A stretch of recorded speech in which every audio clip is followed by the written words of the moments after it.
we're recording. Sweet. Yeah, cool. Great. I'm going to make sure my phone is on silent. Mine is. Mine's off. Great. Okay, cool. It's on silent. Let's get started. Let's do it. I'm excited. Yeah. All right.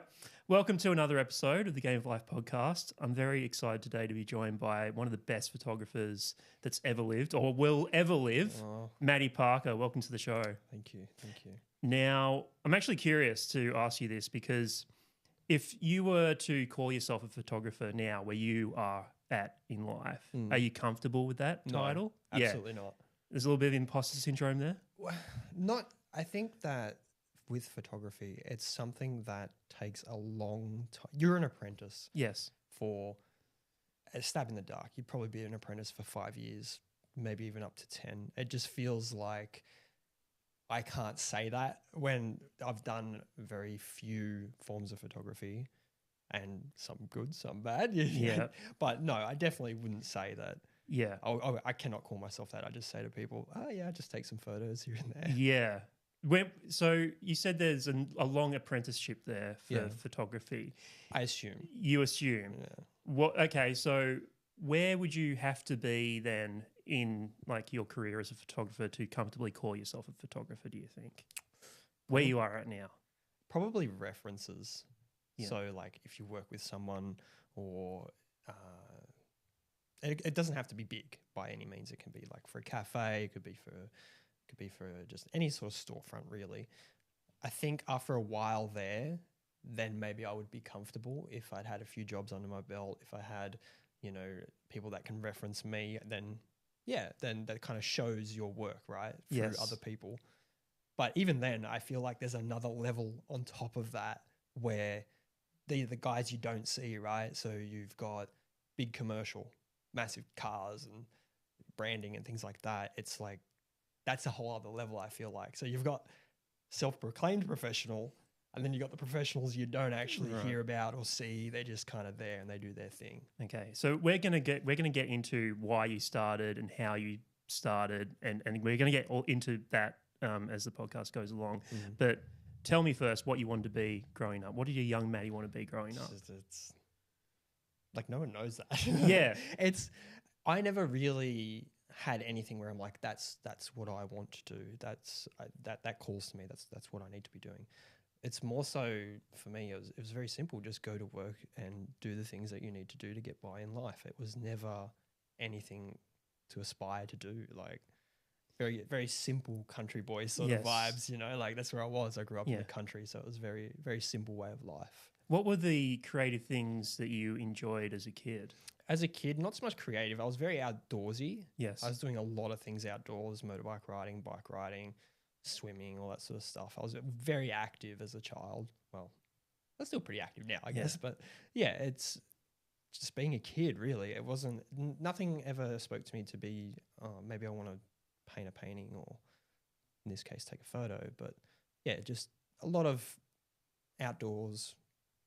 That's it. That's country life, man. That's how it is. It's just. I grew up in the country too, and I'm curious. I've never asked this question actually of someone who's grown up in the country. But do you think growing up in the country instilled a certain work ethic you take now into your own work as a photographer? That's a good question. Yes, definitely. Yeah. It's very hard yakka. Yes, that's that very sort of Australian vibe of. It's very predominant out there still. Like go to work hard.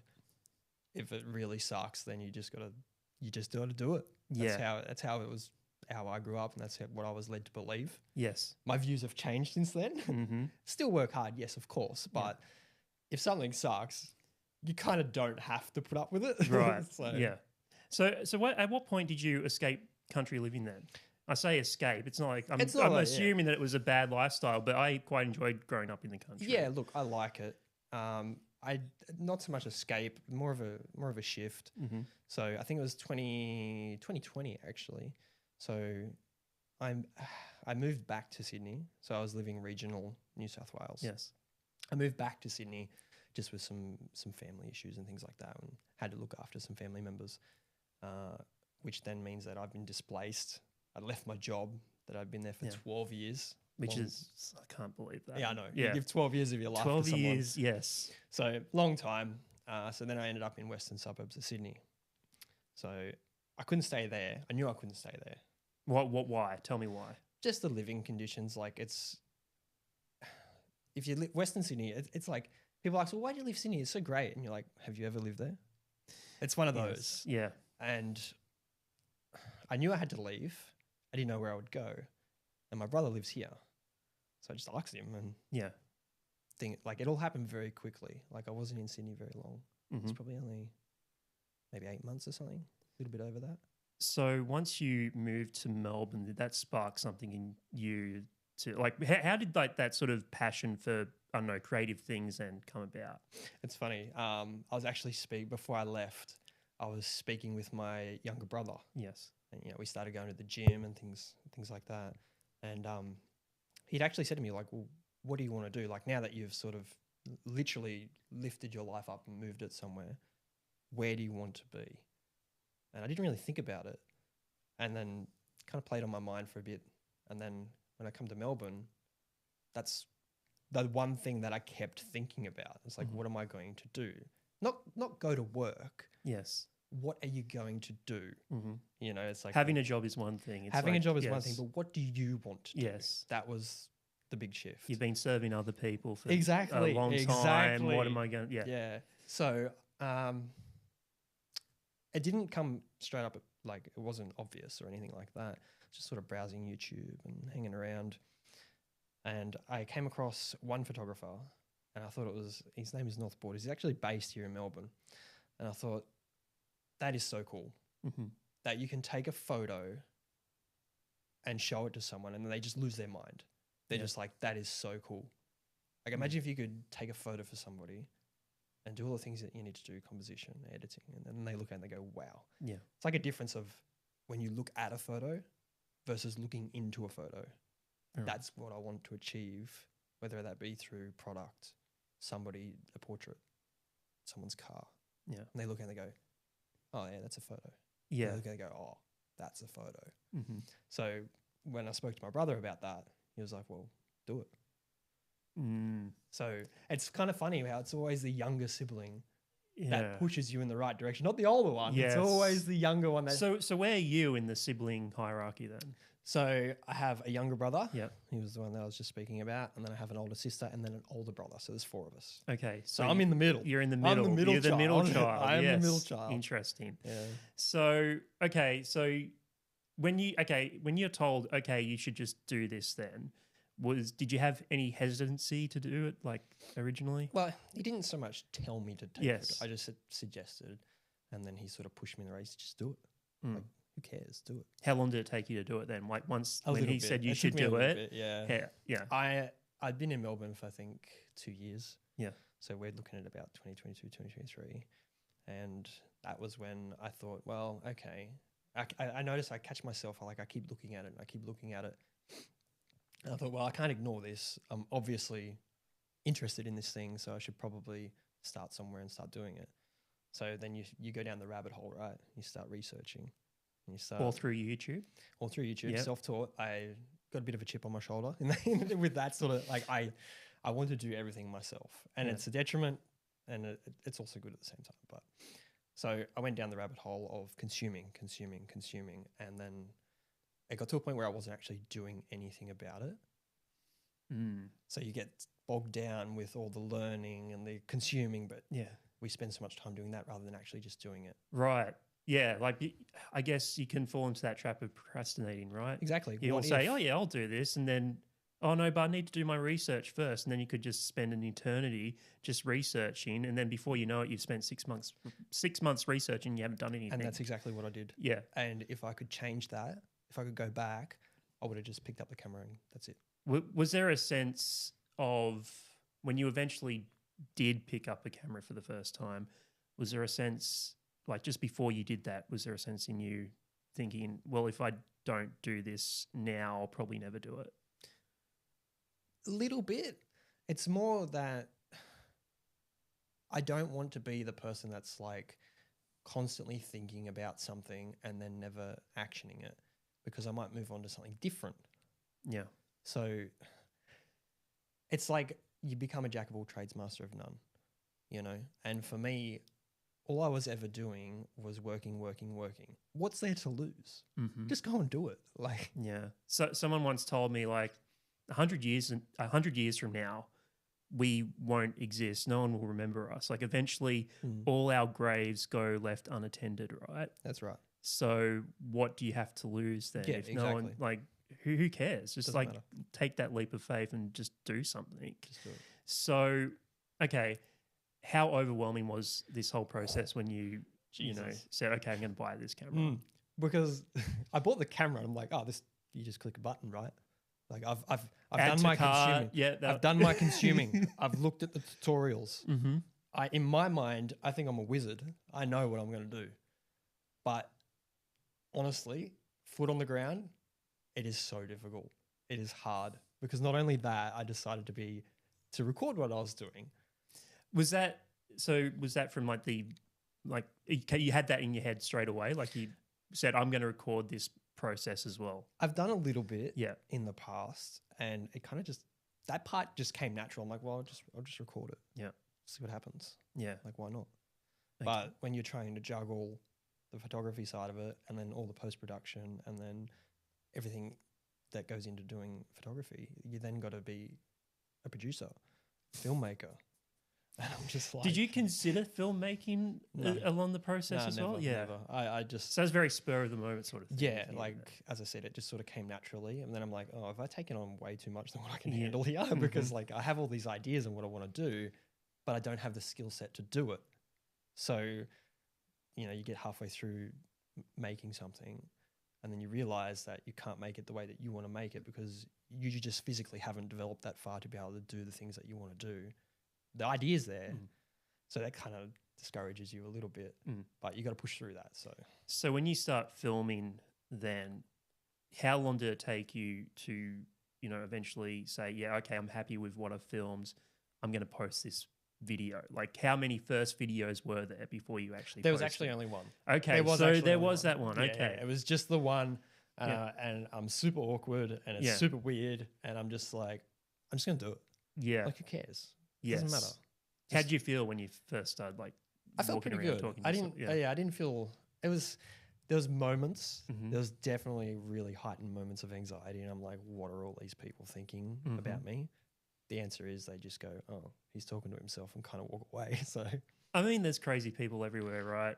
No matter where you live. So you just think, oh yeah, no, it's just another weirdo talking to himself in the city. Yeah. Yeah. I wish I was like super extroverted because then I'd be like, it'd be so easy, but it's a little bit difficult. It is definitely challenging. That's probably the hardest part of if you're going to do it down the route that I did. If you just pick up a camera and walk around and take photos, you're chilling. Yeah. You're fine. You got to be a bit stealthy. There's a trick to that. And that layer of also filming is... would you say you're an introvert then? Yeah. Yeah. Pretty well, yeah. But if you come and talk to me, I'll have a conversation with you. That's not a problem. Like, I'll be friendly and whatever. Okay, so what camera did you decide to buy? The first one was my A7 II. Yes. It's pretty cheap, actually. It wasn't... I don't even remember how much it cost. I think it was like $900. Pretty cheap. I bought that and... Well, I say cheap. That's actually kind of expensive. But I bought that and then I bought a 50mm prime lens. Slapped it together and off I went. That was it. There was not much thought about it. I knew I wanted to go Sony because I always, like, when I was like, yeah, I'm going to do this, I always wanted to be in low light, gritty, sort of very high contrast environments and just make everything look grungy and kind of industrial at the same time. That sort of cyberpunk vibe. I love that stuff. Okay. So that's kind of why I ended up at Sony. Yeah. Had that for a little bit. It wasn't long. It was not long at all. It was like maybe 3 months. Then a friend of mine contacted me and said, oh, I need to get a camera for my girlfriend. I'm like, well, I've got this one. He's like, oh, I'll buy it off you then. I'm like, okay. Well, I've just got it 3 months ago. Yeah. Pretty much. Yeah. It happened so quickly. And I was just like, what am I doing? Like, I don't even know if I'm going to be sticking with this. So I was just like, let's go. Yeah. Okay. Just all in without even realizing what I was doing. Yeah. So now, people sort of look at it and they go, that's quite expensive gear. And it's like, yeah, but I mean, the resale value is there if I did. So you let your camera go after 3 months? Pretty much. Did you, were you planning on getting another one? I did plan on upgrading. It wasn't until like, not that quick. Yeah. But yeah, of course, you're going to graduate to a different camera. And I thought, well, if I go at that time, my thought process was, well, I may as well just get this and I can grow into it. I like the idea of growing into something rather than getting hit with a limitation on what you're trying to do. But then you've got to balance it, right? Because I don't know how to do half the things versus.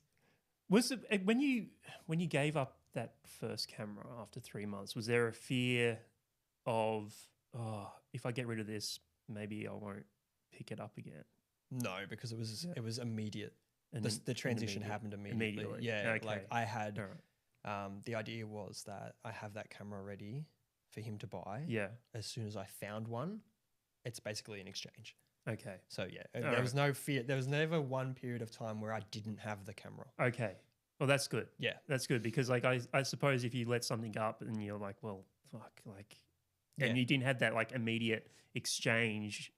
It's like, if you didn't have that immediate exchange, do you think you would have picked it back up again after 3 months? Probably, but it wouldn't have been like constantly sort of sitting on my desk being like, hey, I'm here, use me sort of thing. Yeah. So yeah, for the most part, I always had it. I always had it in my memory that I'm going to go and do it. So how do you stay original, I suppose, as a photographer when you're just first starting out? How are you being influenced those first few times you go out? Well, when you're going to learn a skill like this, I always thought of it as just do whatever you want. Doesn't matter if it's been 100 times. If that's the photo you want, that's the photo you want. Yeah. Go and get it. Mm-hmm. Like there's millions of, well, not millions, but there's a lot of shots around Melbourne that are just cliche Melbourne. I go and do them. I don't care. Like, oh, I've seen that. Well, when you're just starting out, like, it doesn't matter. Yeah, just go and do it and get the repetitions in. And I'm still like in that mindset of if I like a photo, I'm going to go and take a photo, put my spin on it, and that's it. So when you go out and take photos, do you know what you're going to take a photo no of, idea. or is it just no idea. very improvised? Just go for it. Yeah. You know, I look for people. I look for interesting people. If it's in the rain, I like umbrellas, things like that. And it's funny because I had this one time. I have this in one of my videos actually, and it shows that there's these two girls now in the rain, right? It's a freezing cold night. They're in the rain and they're in front of Flinders Street Station. And one of the girls is out there on the road in the rain. La-di-da-di. I'm having a great time. And her friend's snapping away. And I was standing right next to them. And it's funny, you see it. It's quite polarizing. Yes. Because the moment that stopped, they were both freezing cold, miserable, walking through the rain. Those are the things I look for. Yeah, that's so good. So, yeah. And it's there. You can go and see it. And I was just like, I can't believe that. It kind of shocked me a bit. I'm like, that's the reality of Instagram. Yes. And so I look for those things. Yeah. I look for people that are doing things that they normally wouldn't do throughout their day. That's so interesting. Yeah, that they wouldn't even think about. Yeah. Yeah. Like, who's going to go out in the rain, pretend they're enjoying it? That's so funny. You don't see the art. Yeah, no, you know don't see after you don't see after the Instagram picture. Exactly. Do you? And I watched the whole thing unfold and I was just like, that is so interesting. That's great. How's your perception on, I guess, life changed since being a photographer? Do you look at the world differently now? Everyone, and I mean everyone, is on their phone, distracted. Yeah. Just consume. And it's shocking. It is actually shocking. Now, look, I'm no saint. I got a bit of screen time.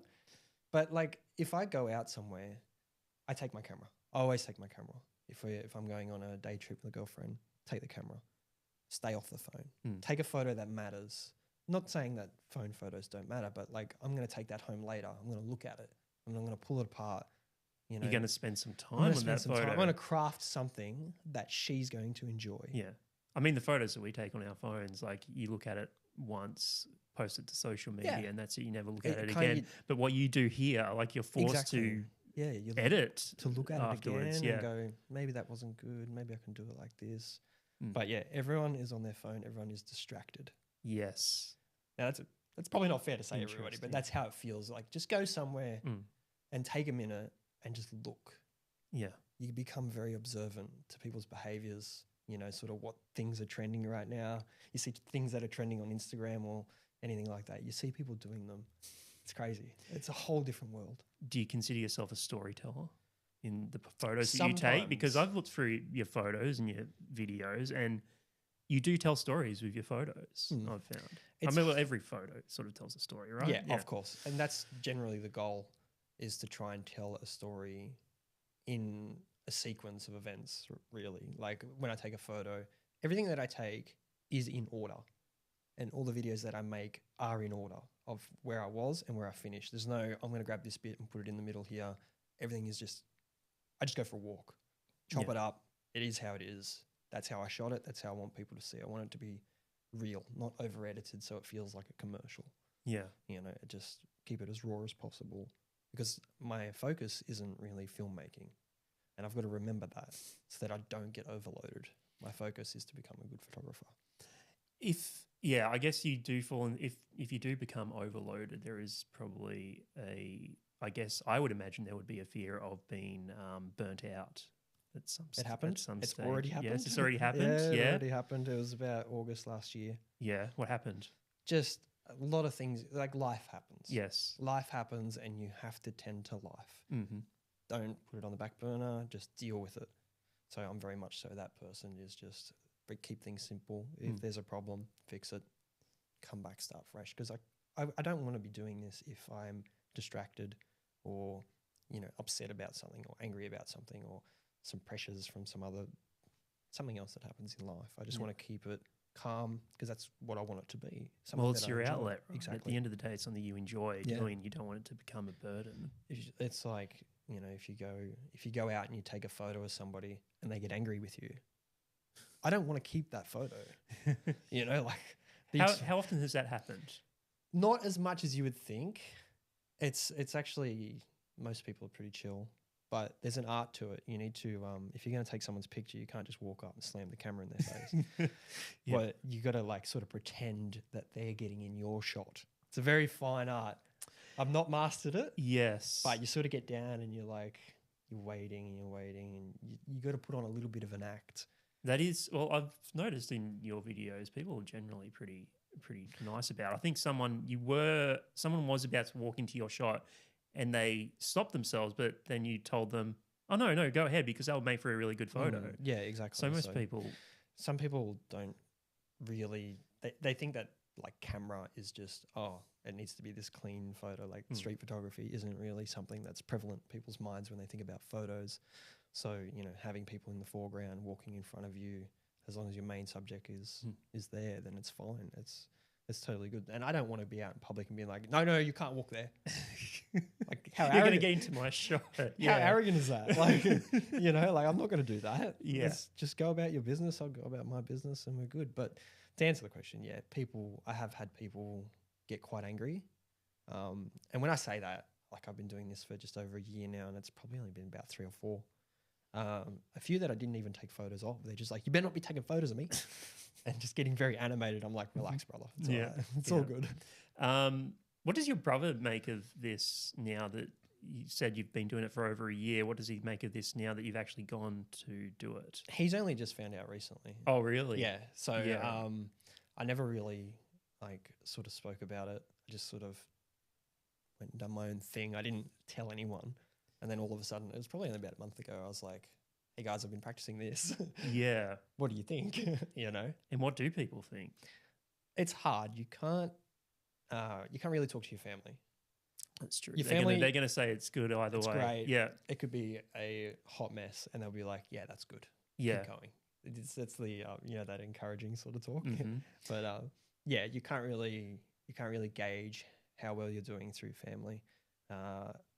Some really brutal friends, if you've got those, I suppose that works. But I find that it comes from the places that you least expect it. So I have a coffee shop around the corner from my place. That's where, not often, but often enough. I know the owner on a first name basis, and it was just that we got to talking that I find out that he loves all sorts of art forms. Doesn't matter what it is. So I'm like, right, this is somebody that I can talk to, and just sort of drop a few hints. I'm like, oh, what do you think of this? He's like, wow, and then it's not then and there that I drop it, but it's a bit later on. I say, yeah, they're actually mine. That's right. You told me once that, I mean, the approach that you would like to take is to show people your photography without actually saying that it's your photography, so you Exactly. can get that Yeah, and honest it's hard. feedback. It's so genius though. Like I mentioned that to a few people who have had rights. They write for themselves, but they've never had that courage to show it to anyone. And I've mentioned your sort of method to people, and they're like, strategy. That's so good. That's such a good idea. I don't even know where I got the idea from, but it's just like you're always going to be more critical of something that you don't know where it came from. Like if I showed you another photographer and you didn't know that I was taking photos, you're going to judge it for how you see it, right? Yeah. So that's the kind of mindset that I had. And it does come from the places you least expect it. How, I mean, what is that feeling then when someone actually says, oh, that's pretty good work? Yeah. You just be like, there's substance to that. Yeah. Like you can tell when it's genuine, like what we touched on with the family, they're going to always tell you it's going to be the same tone. But it's different. I don't know how to describe it. It's very different. And straight away, you're just like, yeah, he means that, or whoever it might be. Now, it's not to say that you would be seeking out moments like that, but do moments like that, would they be important for you to sort of keep going, or would you just keep going regardless of feedback or not? That's the feedback that I think is most important. Yeah. Even the bad, take the bad with the good. But yeah, you also got to realize that not many people are sort of educated in the space. It's like what I spoke about with looking at a photo and then looking into a photo. Not many people really know what a good photo is. And I'm not saying that I know exactly what a good photo is. I've only been doing this for a year, but you slowly build up an idea. Well, you must have a sense of what a good photo is now, at least. It's right? How long did it take you to realize what a good photo can be? A long time. Yeah. But it's probably only recently that sort of the pennies dropped, and things are coming together a lot easier. So like composition, lighting, things like that, subject, negative space versus the subject matter itself. And that rules are meant to be broken. If you sort of follow the same sort of criteria to what a good photo is, that's how you end up with exceptional people versus let's say professionals. You got professionals, and then you got the exceptional. Yeah. They're the ones that we remember, right? The people that basically paved the way because they broke the rules. Yeah. So do you try and stick in your lane without do you try and like, okay, I know there are other photographers out there, but I want to like look at their work too much? I follow 3 photographers. Yeah.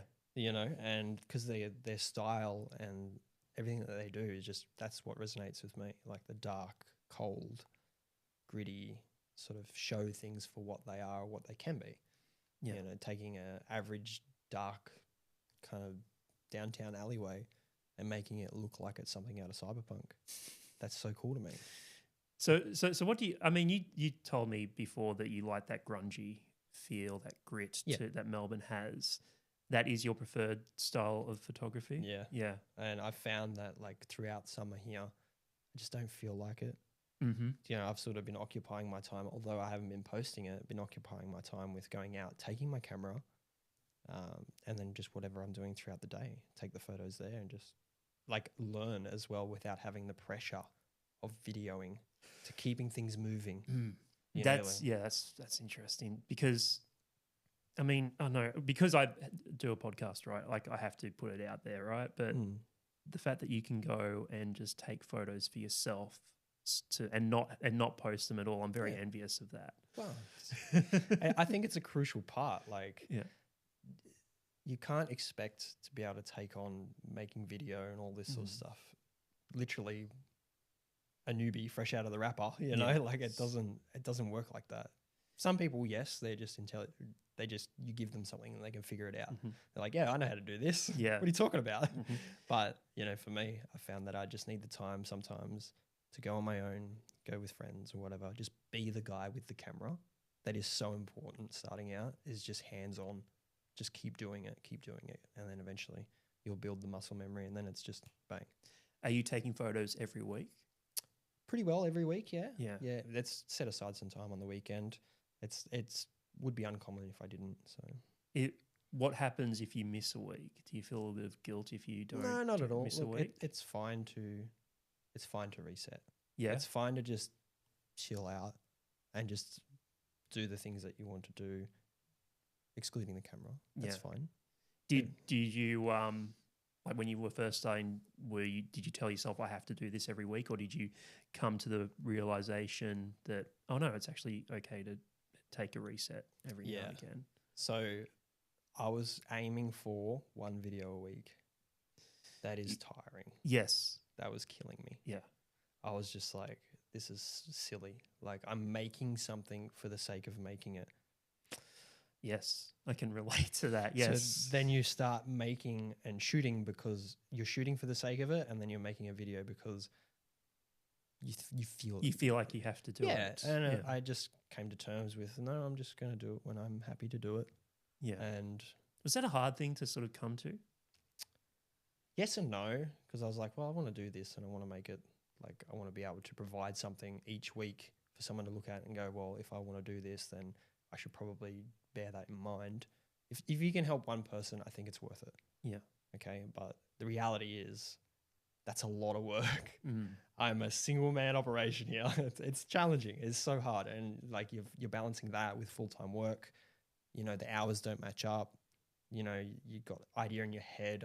This is something that I suffer from. I get an idea in my head and I'm like, no, I need to do this idea. That's what I'm fixated on and I need to do it. So I don't want this sort of, you need to move, do. I want to be able to do the things that I have in my mind. And then. So you get fixated on one idea at a time. Often. Yes. Yeah. Often. Not all the time, but often. Yeah. See, that can be a blessing and a curse though, right? Yes, but then you end up, for me, I end up down this perfectionist route. You can't be 100% perfect. I get the I get the idea in my head, and then I'm like, I'm playing the scenario in my head over and over again. I'm like, how's this going to work? How's this going to work? And then I put all the pieces together. I'm like, that's how it's going to work. And then I get there, and then something doesn't work right. I'm like, that's not good. Do you then hit the reset button and start over on the idea? No. Or go back a few paces? It's funny because I'll go through it, and then depending on the footage that I've got, as an example, I did some gimbal work. It was probably about a month ago. Yeah. And some of the angles and things didn't work. So the way that I wanted to piece together the video. So then when you get to post-production, then you've got to change everything. That's the part, that's the jarring bit. You got to coming to terms with that. Your idea didn't kind of work the way you wanted it. The angle didn't work the way that you wanted it. So now we've got to find a different way to do it. And most of the time, when I find something that does work and flow, I'm happier with it. But I hate the whole process leading up to it. Yeah. Yeah. Self-criticism. How far have you come with self-critique? It's still it's true. It's the hardest thing to gauge, right? Yeah. You always hate your own work. Yeah. It's really weird. I never thought of it to be a thing, but until you start doing it, you just don't like your own work. How often do you go back and look at the the older stuff that you've done? Often, and often a few other things will pop out and be like, well, that actually wasn't as bad as I thought it was. So, you sort of take that photo and I'll put it aside. I'm like, but I do see some room for improvement, but the idea and the direction I was going with it is, I like it. So I might go and revisit location or try and reenact what I've done just so I can learn from it and do it again, but better. Let's talk about a few of your YouTube videos because I've watched every single one now in preparation. I'm sorry for your loss. In preparation to do this. There was a video where I think you were taking a photo of the tram tracks or maybe a tram, and people in the street saw that and came up to you to, ask to take their photos for them. And you were pretty stoked with that. You were afterwards, you said you were stressing so much because you'd never done portraits before, but it was an incredible experience for you. So, what was that whole moment like for you when people actually approached you and said, "Hey, take our photos"? It caught me by surprise. I actually think that was, I think that was the first time it actually had happened. Mm. And you know, when I remember the girl and she come and she come and spoke to me, and I was like, at first I was like, "There's no way you're talking to me, right?" Like I could hear this, excuse me. And I'm like, "No, you're not talking Did you to me. forget you had a camera in your hand? You're not talking to me. I'm in the middle of the road in the rain, looking at the floor. She's not talking to me." Turns out she was talking to me. Yeah. So yeah, they asked me to come take a photo, and I was just like, "Oh no, what am I going to do?" Because you can sort of gauge how something's going to look. Most people don't understand what a raw file looks like. Mm-hmm. That's the hard part. But also nighttime, nothing to illuminate their face or anything like that. So Apart from the light up tree that they were standing in front of. So I had to kind of work with that. One of them turned out really good, and I was actually quite happy with it. The other ones were not so great, but we don't talk about that. It's one of those things where I wish I was a little bit better to be able to give them something that they could really keep for a while. She actually did. I added her on Instagram. She actually did change that to a display picture. So that's there you go. That's so like a compliment. one of them turned out really well. Yeah. I knew one of them were pretty good at the time. For like a stranger to then turn that picture into their like profile picture is pretty That's probably special, man. Yeah, Come on. that's what I mean. That's up there. Yeah. That does feel good. Yeah, right. So then you start thinking, well, if I get really good at this, everybody else could have something that's nice and they enjoy, and then you like it because you've made it for them. Everything, it's a win-win. I imagine self-portrait wasn't even on the forefront of your mind then when you were approached. As in me doing self-portrait? Yeah. That's like the, how do we say it? It's like the early 2000s edgy sort of, you know? But yeah, that was difficult. That's hard to do. So like I've tried a few of these things and you don't realize it. You don't realize how hard it is until you actually just jump in and do it. Yeah. Like framing and things like that. If you're trying to do something very specific, it's even harder. Yeah.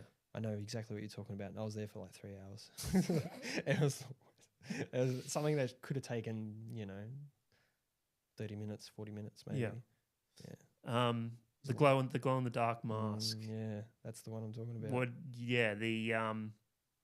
So I guess how'd that go for you? Because I don't think you're not necessarily happy with the result. I wish I was better at editing at that stage because it's quite early. Yeah. I could have done a lot better now. That's something I can confidently say. One of the photos in there I actually think is really good. I do like it a lot. I just wish that I could edit it properly. I have no idea where the raw file is. Somewhere. Yeah. Go and do some digging. I'll probably find it. But yeah. Do you think, you've got a library now of a year's worth of photos. Yep. Do you think about like, okay, what am I going to do with these now? Like what am I going to turn these into anything? What are they? Are they for me? Will they be for others? They're for me for the most part. It's more of a progression thing because, as we spoke about earlier, I don't really consider myself a professional. Not at all. It's just something for me to look at and archive and then go like, let's say next year, another year, maybe I forget about it and it's 4 years later and I go, oh, that's my hard drive with all my stuff when I was just starting out. Imagine how cool that'd feel. Yeah. And you're like, well, it's completely different now. So, you might end up with a different style, a different color palette, anything. So I think it's a really, for me, mostly. Do you have a plan in mind of where you want to take this eventually? For me, I really like cars. Yeah. It's always been, and it's funny because I never really made the connection until recently, is that I like cars, I like photos. They kind of go together, yeah? Yeah. So cars and photos.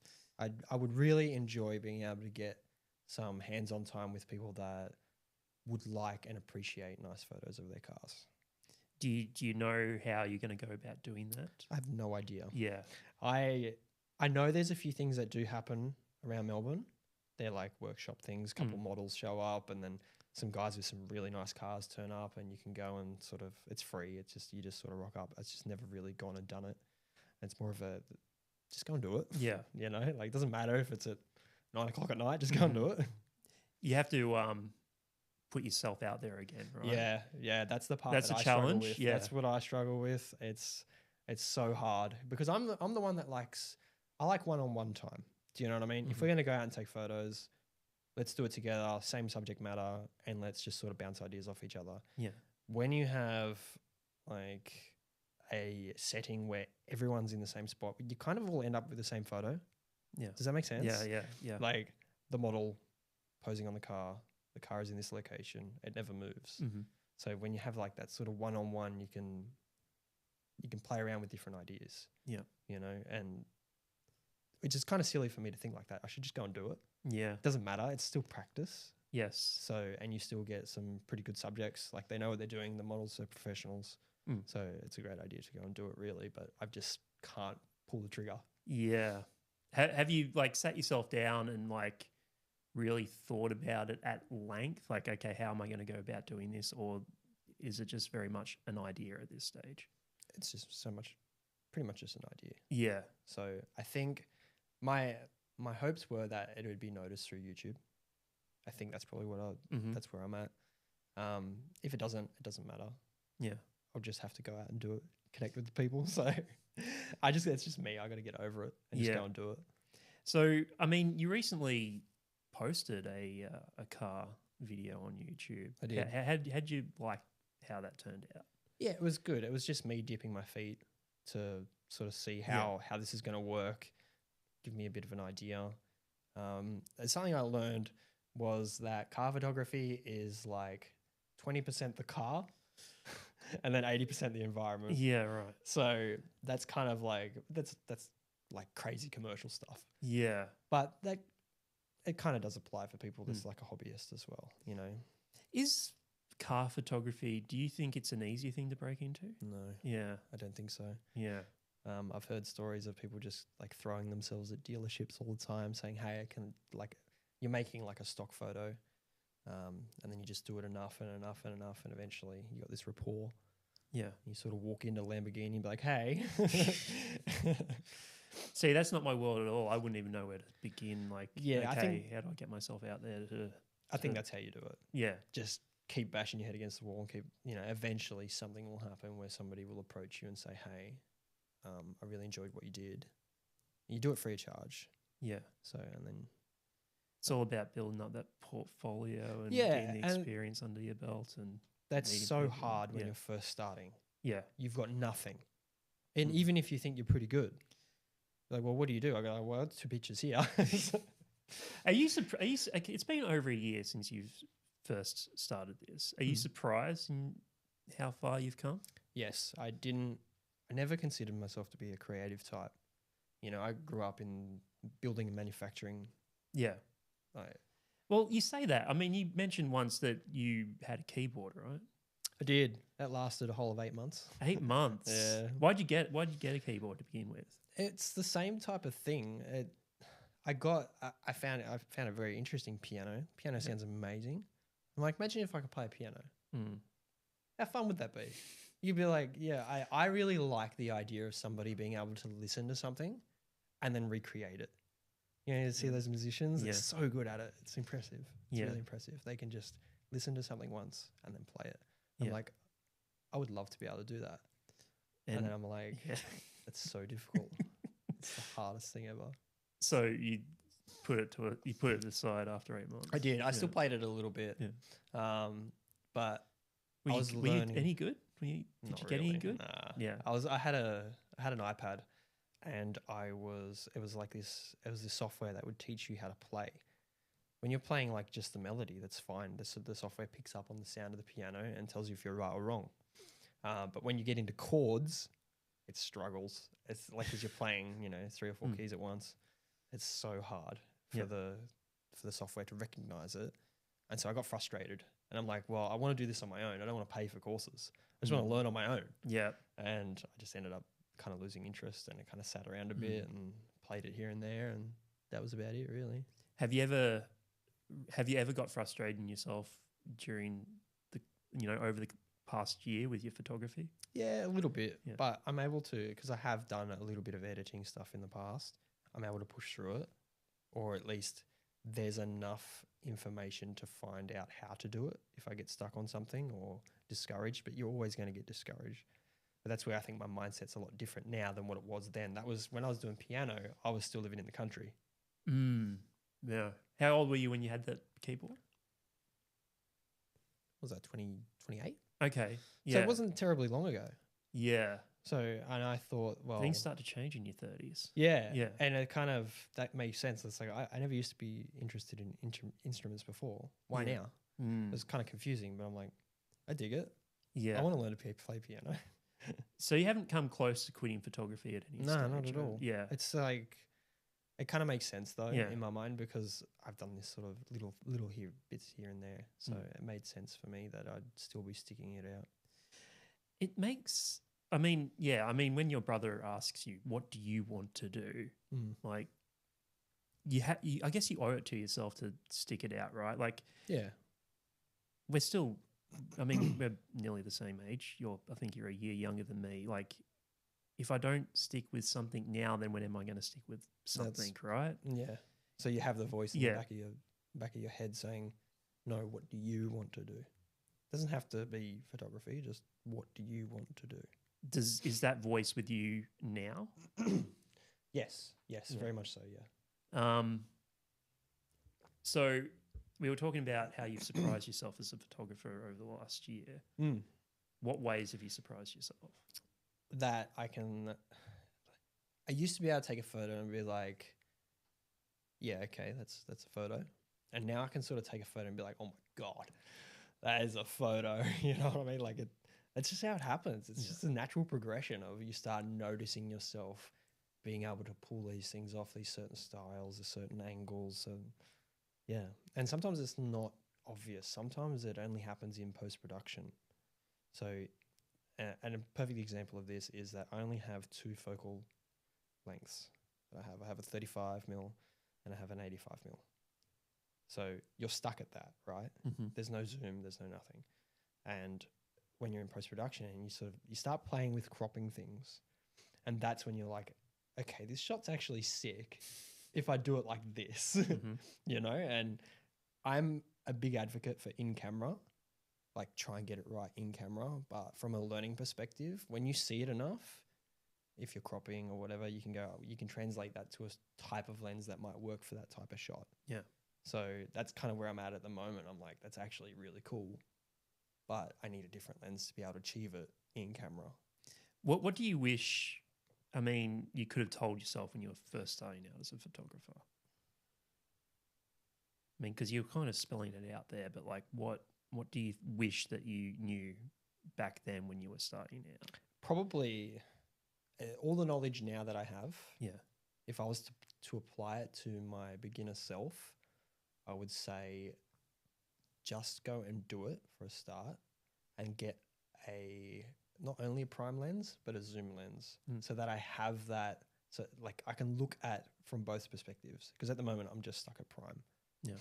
So just keep working with the zoom lens to see what sort of angles, because I don't have anything that's super wide. Most super lenses go super wide, and for what I ended up doing requires a wide lens. So Are you pretty confident in what you're doing? at the moment, yeah, pretty confident. I think that if I enjoy what I'm doing, then it translates to the work that I'm going to make. Yeah. It's that simple. Are you truly enjoying what you do? Of course. Yeah. Yeah. You can't, I don't think you can do anything like this and not enjoy it. Like the gear itself is expensive. It's like, you're not just going to buy that because I don't know why you would if you didn't enjoy it. It's a bit silly to me.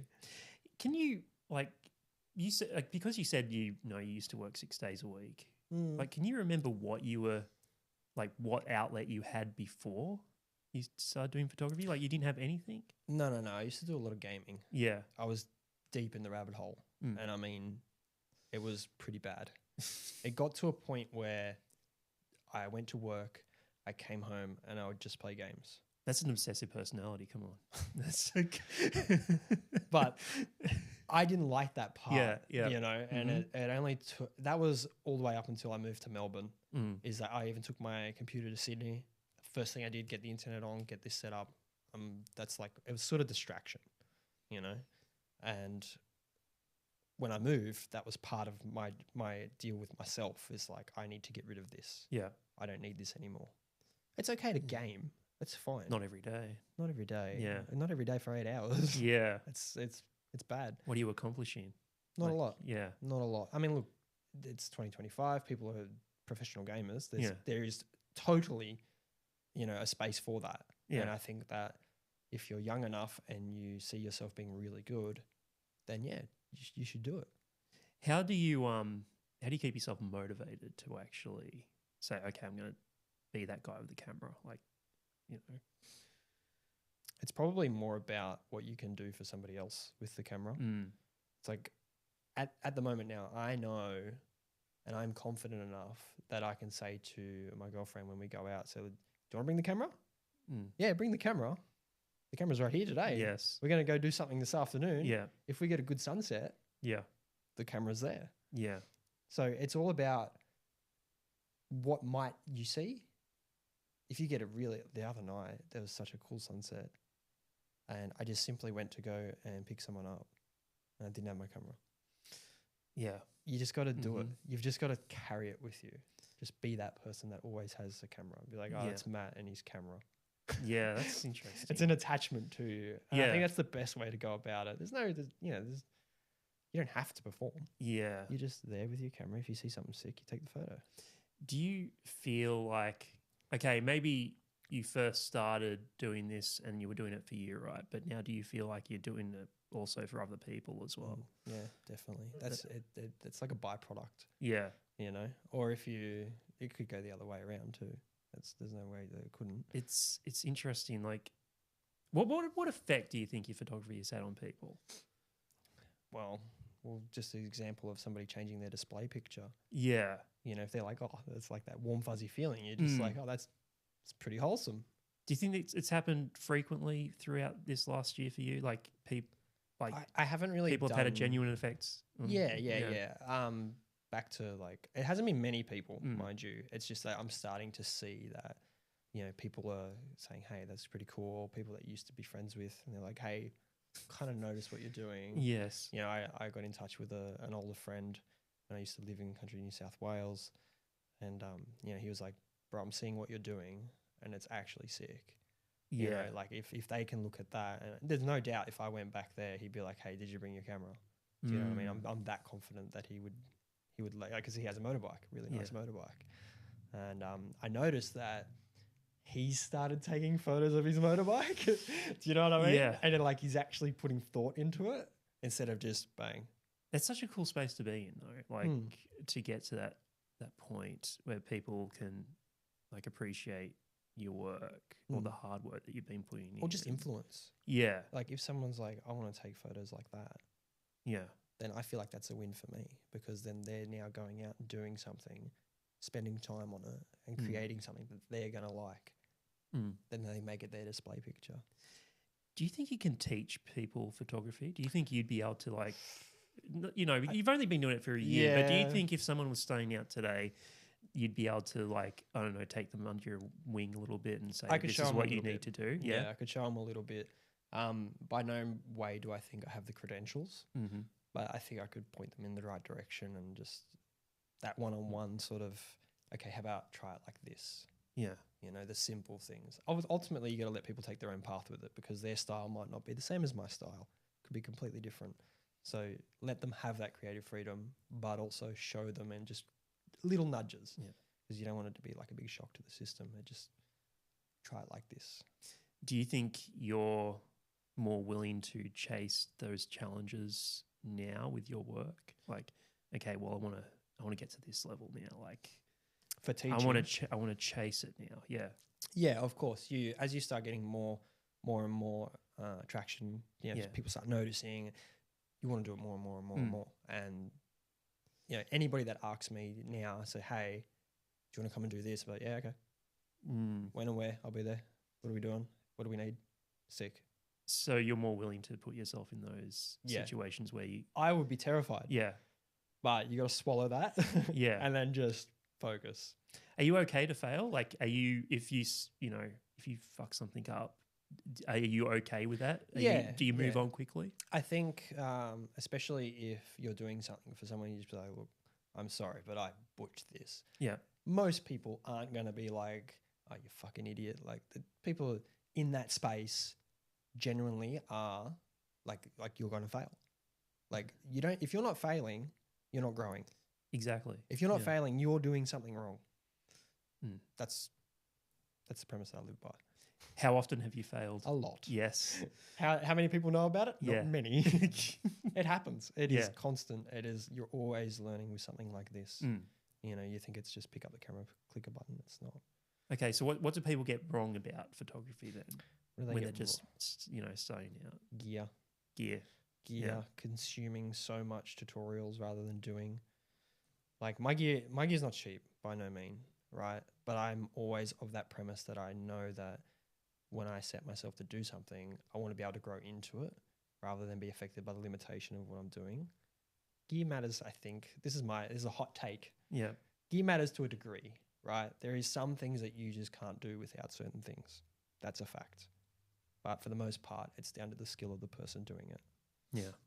I think most people, I have photographer friends and they say there is a science to this whole thing, right? Mm. Do you believe that? This is like a whole science to photography? In what regard? Like the exposure triangle? Yeah, well, just I guess how it works in general, like how photography works. Yeah, Is there I a mean, science to it? Yeah, I think so. I think certain things are like you sort of, the composition guidelines. So you got like the rule of thirds and stuff like that, right? Mm. That's the only one I know, by the way. It's the only Mhm. one I use. Mm-hmm. You know, there's certain guidelines to follow compositions as far as, photos and the science of if you have something here, you need to have something here. Yes, they are definitely great photos. Do you have to? Probably not. Yeah. Do all your problems fade away when you're out taking photos? Like, do you just forget about the world and really live in that moment of taking a photo? Sometimes yes, sometimes no. Yeah. Just depends on how I feel in the day. You know, I've gone out in some days and I'm like, right, let's do this. Mm. And then went home. Mm. It happens. Some days you think you want to, you go to do it, you start talking because I got to talk to myself. I have to narrate. Then I just go, no, not today. How do those photos turn out when you have one of those days where you're like, oh, not today? Depends on how far I get. Mm. I've been 20 minutes into taking my walk and then just been like, no, I don't even want to keep the photos. What mood do you have to be in to take a photo? A pretty good one. Yeah? Yeah. It's not like, I'm not like happy and bubbly or anything. Like, I'm just chilling. I'm me. Yeah. You know, as long as there's no bullshit going on, I'm chilling, man. Yeah. Like, just go out and take some photos. Yeah. Enjoy it. Try to make something cool. Is it mostly on weekends that you try and take photos? Or It depends. Yeah. It depends. Whenever the rain falls is when I'll be outside for the most part. So I do enjoy the rain. I do enjoy the nighttime. I find that because I mostly spend my time in the city, I don't really want to be out on a weekend because it's so crowded. Yeah. So I don't like crowds. it's not that I don't enjoyable, like right? crowds. It's just hard to separate something that I find interesting, without having a lot of people. Yeah. So I've been focusing a lot on separating my subject. You know, I find someone, and an example of this is I found a guy reading a book on a tram. It was just a book on a tram. Yeah.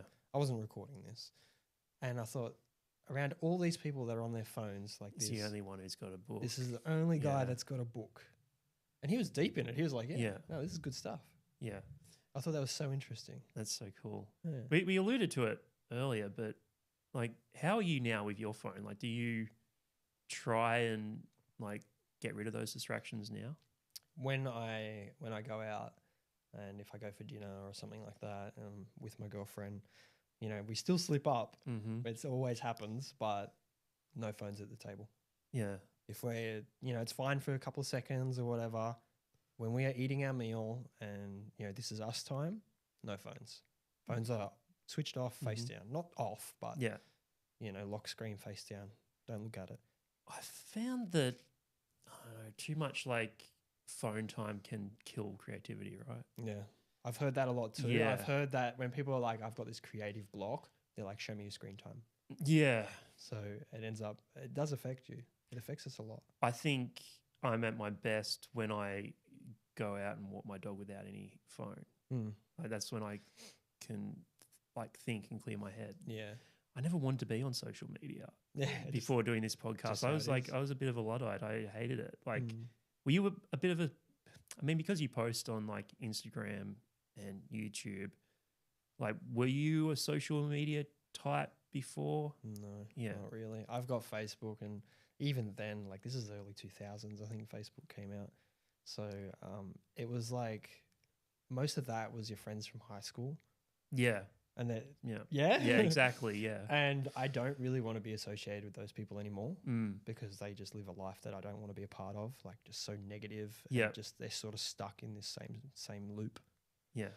So Facebook I didn't really use. It's just for family. And then it was only recent that, like, my Instagram account's probably only, I think I made it like 4 years ago. Yeah. So other than that, that's it. And I had an old YouTube channel. Yeah. What was that old YouTube channel? That was for gaming. Yeah. And that's where That got pretty big, right? it did all right. Yeah, it did okay. It went well because I rode the hype of, and I didn't even realize I was doing this. Zombie survival stuff was huge, massive. You know, when you started playing that to a game, it was never thought of. It was never done. Whether they didn't have the technology or nobody had the bright idea, I'm not sure. Yeah. But when it finally happened, it didn't matter who you were. People wanted to see it. Yeah. So, you know, I sort of got in early. It just complete luck. It was complete luck. And then, yeah, rode the wave for a bit, and then it all came to an end, as things do. Is photography, like, is it all consuming, or not all consuming for you, but it's your one outlet that you have now? Do you think, like, is there something else that you'd also like to do as well as photography? I think just as a byproduct, I think I will end up doing video. Yeah. I do enjoy video, like just a small bit. Like, it's funny because I hate short film, like short form content. Yeah. I hate it. I don't like it. I think it's destroying us. But I just like to make a little something, you know, little creative little piece by Matty. That's it. Do you know what I mean? It's weird. And it doesn't matter if anybody sees it. It's just that I like that sort of quick, you know, and let's see how it goes against the grain. I don't like short form, but I like just to make a little whatever. But I also like to make long form. That's my defense. Yes. I just contradicted myself. Yeah, yeah. Well, I mean, it's hard to explain how I feel about it. It's really difficult, like how much is too much. Ambitions, you know, throughout our lives change, right? They change all the time. Like, I thought I wanted to be a stand-up comedian for ages. You're just not funny enough. Well, no, you know what? The nerves got to me too much before going on stage. That was the only thing that got to me. When I was on stage, fine, like completely like comfortable and everything.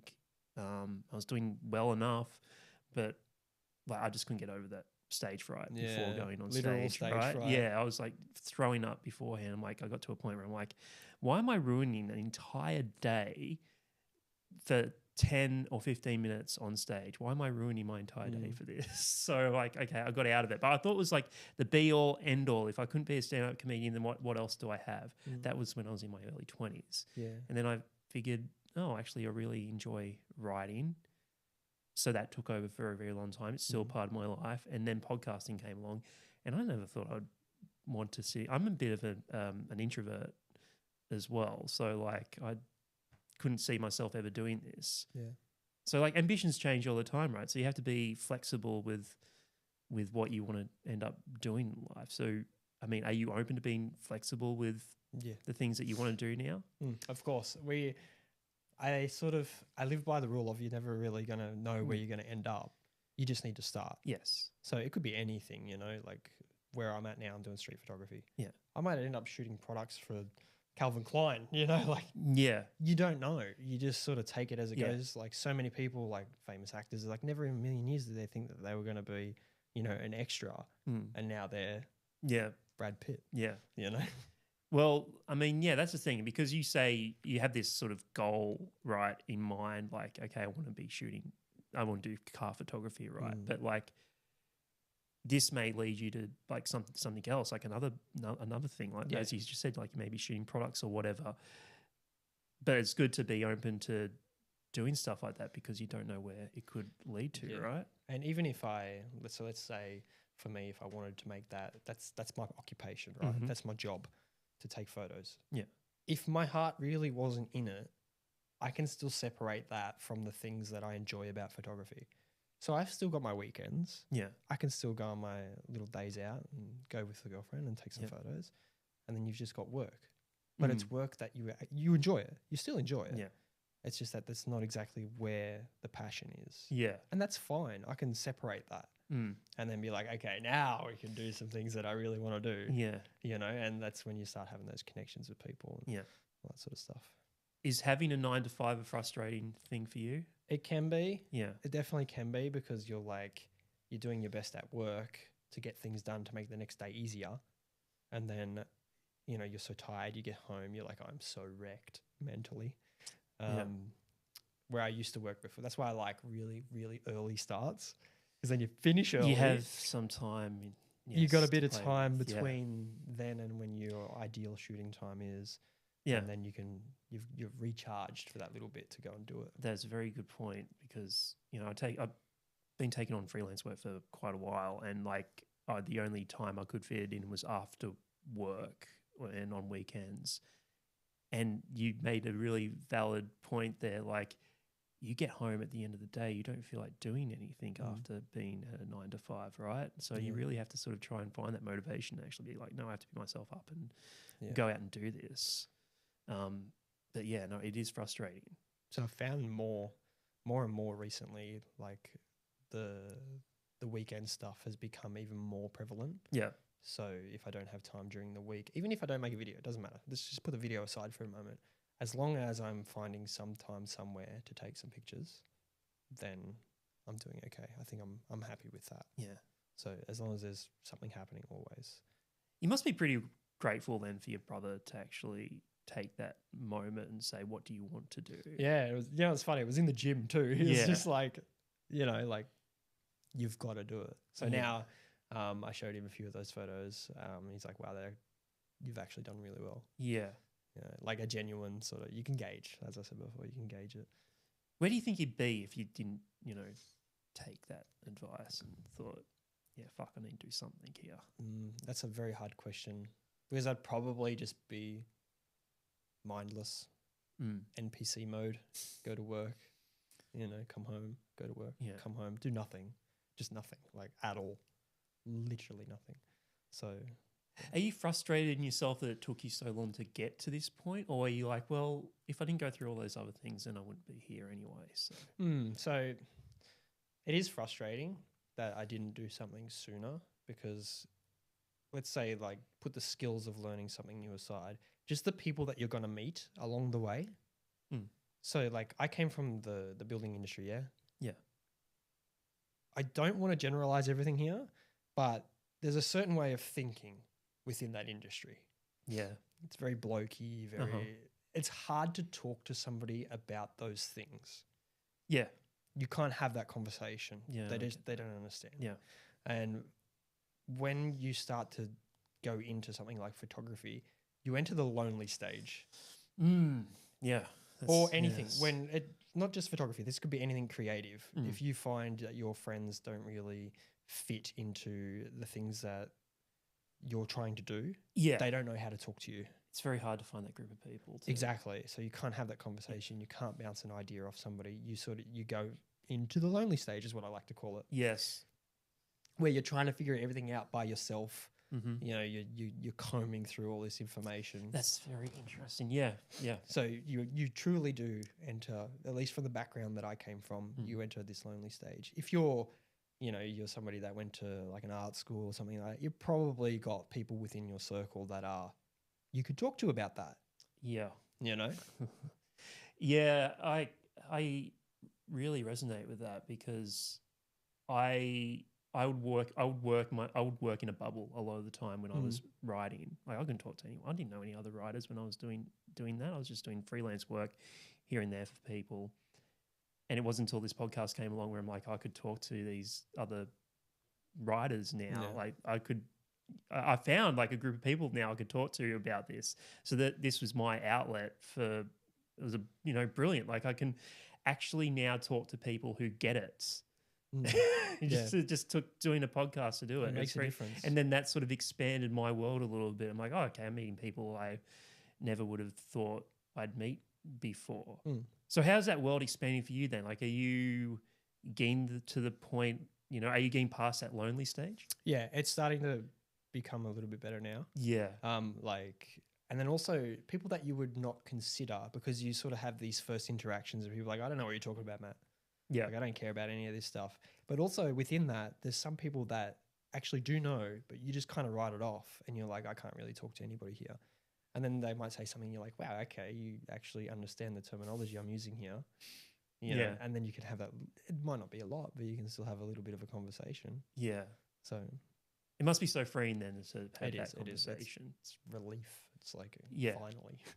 Especially if you are like in a job, a 9 to 5, and you're like, well, and you had that outlet, but you can't talk to anyone about it. It must be frustrating at first. It's okay. My housemates are quite interesting. That's right. You do live in a creative household. They have interesting backgrounds. So, but also they're very busy being freelance as well. Yes. One of my housemates is just never there. Yeah. For an example. Yeah. My other housemate, she's great. I can talk to her, about certain things, but also once again, we're pretty close to being family. Yeah. We're not family, but I gotta, with a grain of salt, everything that she says. When you, when you get to the point where you'd be looking at a life as a freelancer, is that like something that you're scared of doing, or because it's not necessarily security, but if you look down, you eventually get to a point where you're looking down the barrel of freelance work. Is that a space you want to be in? Yeah, definitely. I'd have to evaluate my situation then and there. Yeah. Try not to think about it too much. That's the hard part. I know I'll think about it. I'm very calculated when I want to do something. Yeah. The numbers are already going through my head. Yeah. Can I make this work? And I can't just ignore that. I just got to make sure that it's not dominant. It's very smart though. It's a very smart way of looking at things, because I've always been like that. Yeah. I can't help it. Yeah. I've found like the best advice I ever got from someone through doing this is like, save your money. It seems obvious, right? But like save your money so you can actually take those risks every now and again. Yeah. Boy, like, okay, like who are the photographers do you speak to any photographers? No. Yeah. None at all. Do you like want to try and reach out to more photographers? Yeah, I think so. But I've got this idea in my head that I need to be of a certain caliber. Yeah. Before I can talk to anyone. Still feel like a little bit of just a bit of a newbie. Yeah. No idea what I'm doing.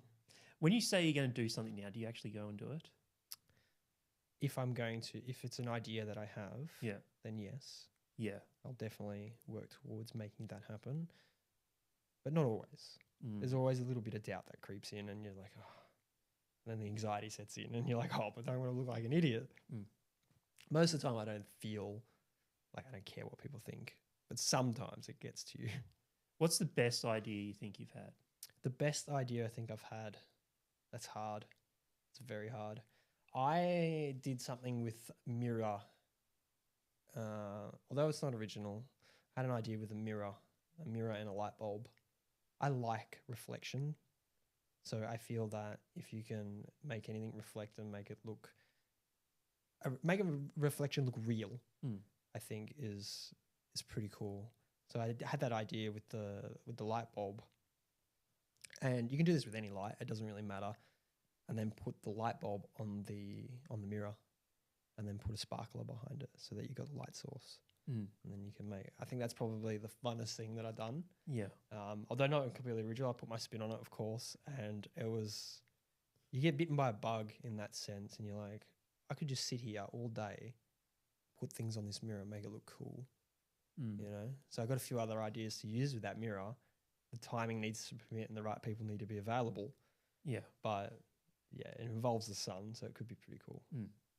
When you think of the idea of collaboration, like, is that something that you're open to? Collaboration with other creators?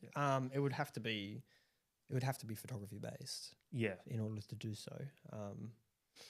But not only that, just somebody as that I can lean on as a bit of a mentor. Yeah. You know, in a sense. Although I do like the whole idea of self-taught. Sometimes it's just nice to have someone say, "No, you're doing it wrong." It's like, you know. Yeah. Well, as we were saying earlier, like, you know, when you enter that space as a photographer, it's a very lonely space. So to then step into a world with, you know, in a collaborative setting would be pretty sick. Yeah, no, it'd be good. It'd be like I feel like the pressure's not all on me. Yeah. I'm like, hey, you're the professional. Yeah. You figure it out. Yeah. You know, I could sort of just hang out and be like, oh yeah, see somebody else's approach to how you think you would shoot it. And then when somebody else, like you give them the camera and they go, well, I didn't expect you to walk over there. Yeah. That's something that I think I would really enjoy, is just see people how they think. Is there, you know, a negative story that you tell yourself every now and again? Like throughout your maybe, you know, career as a photographer or life in general, is there like a negative story that you've told yourself over and over again that you've had to shove to one side? And I'll give you an example.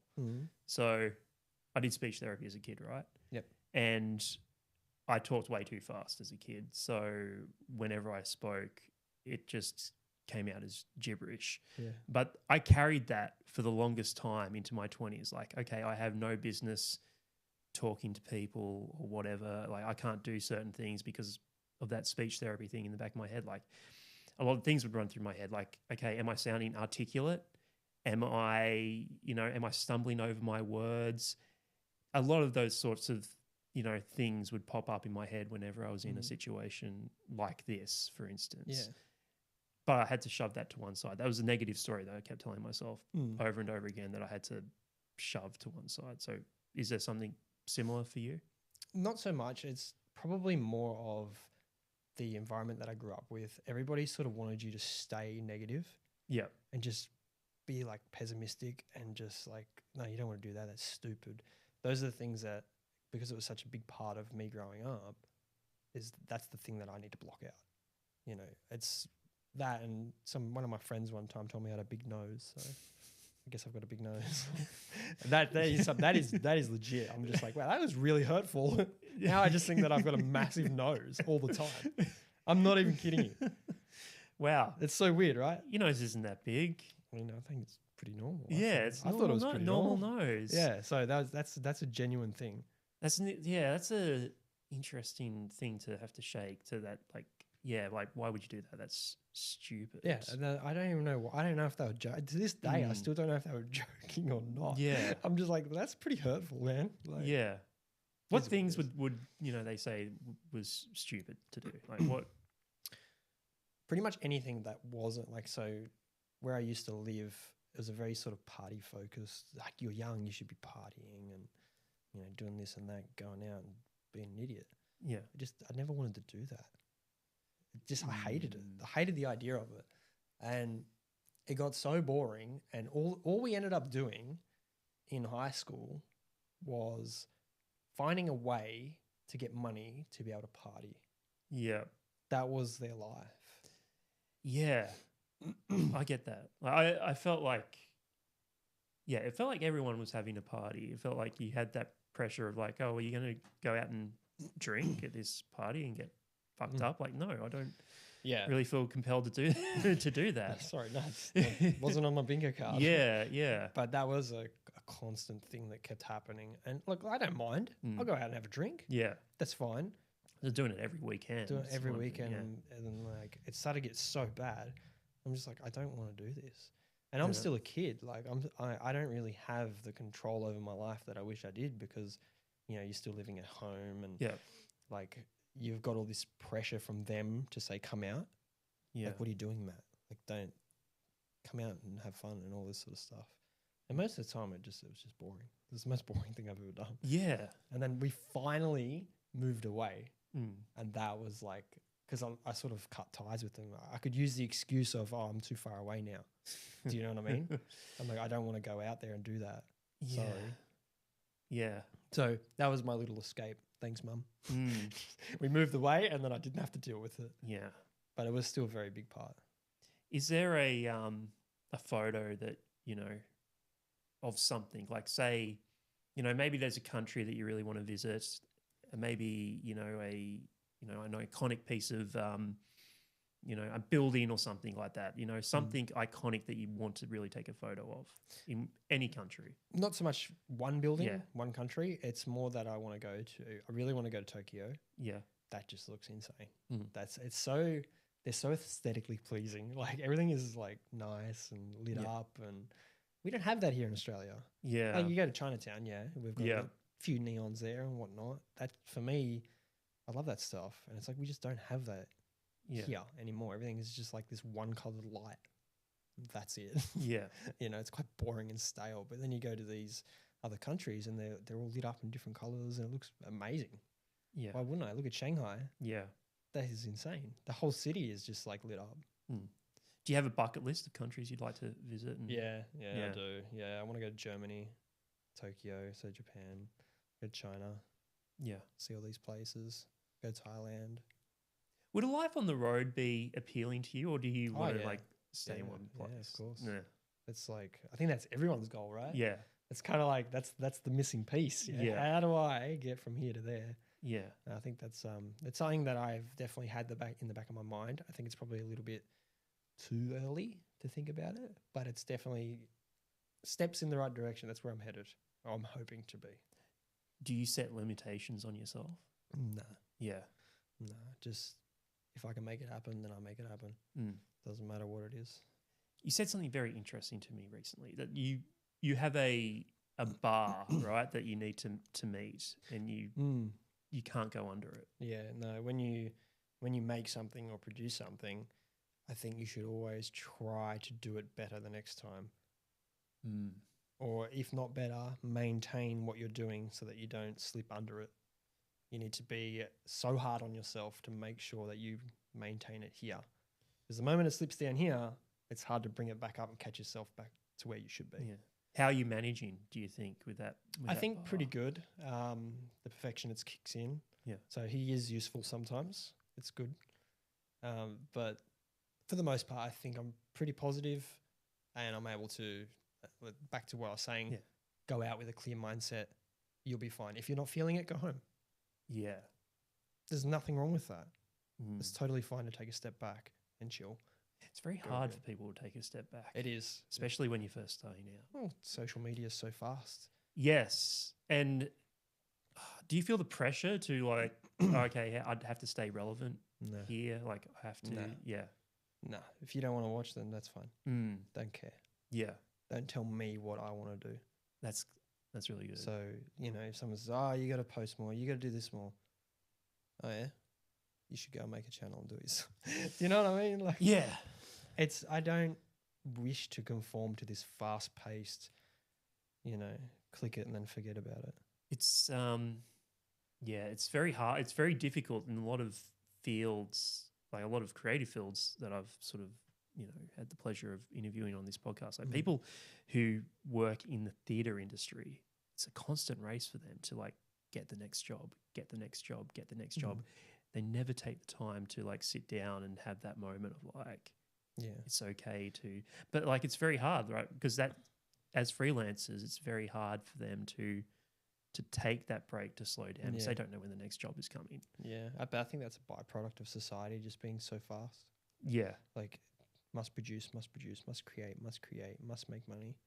See, I'm envious of that you can take that step back and say, I don't have to put my stuff out there all the time. I can do libraries of stuff stuff myself. Nobody's ever seen. How big is your library?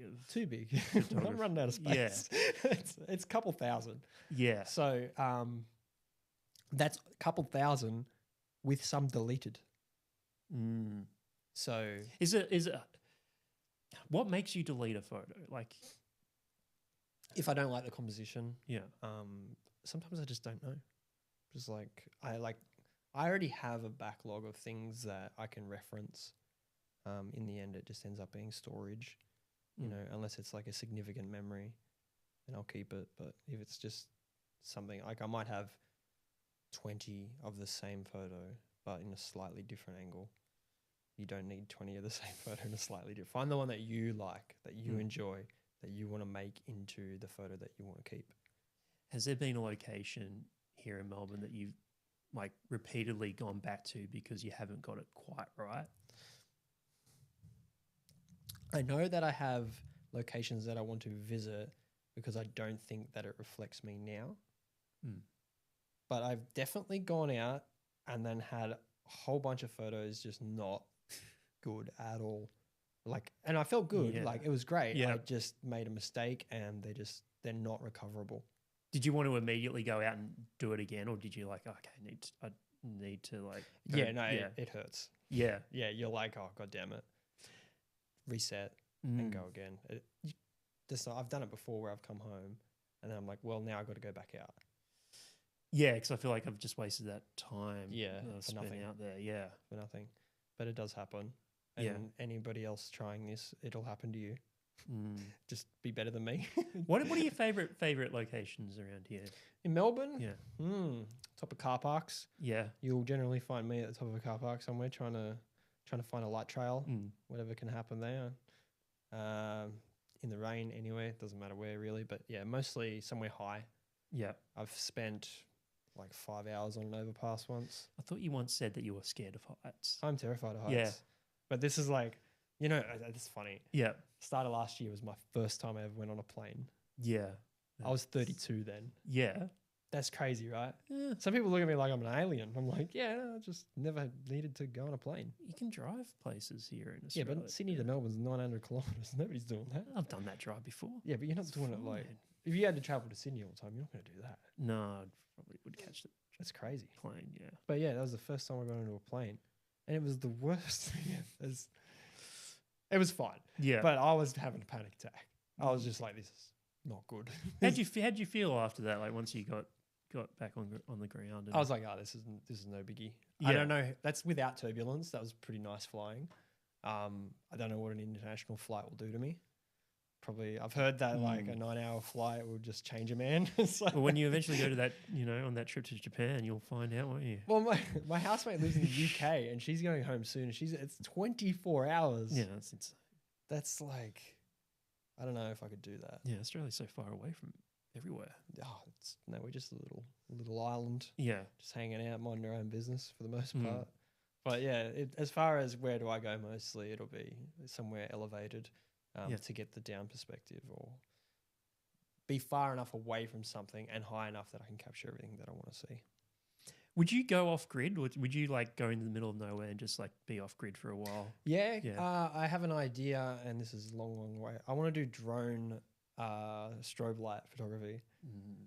It's been done 100 times, but this goes back to if you see something and you want to make it, go and make it, because the process of making it is still going to teach you something. Yeah. So basically the idea is that you have a subject matter person, whatever, and then you attach a light to a drone and then you set your camera on a long exposure and just fly the drone around and make something in the sky and the camera will pick the light up. That's cool. So yeah, why not? Why not? Like, I would like to do the Milky Way. Yeah. How many times have we photographed the Milky Way, do you reckon, in the last decade? Yeah. Why not? If that's the photo you want, jump into it, do it. Do you think you're learning every time you take a photo? Some things I'm like, okay, I know how to do this. Yeah. And then other things, I'm like, okay, I can't do it like this. I have to do it the other way. Or a lot of the time I'm really bad at gauging what sort of lens I need. So I'll be like, oh yeah, 85 would be fine for that. No, it's not. How many lenses have you gone through? Three.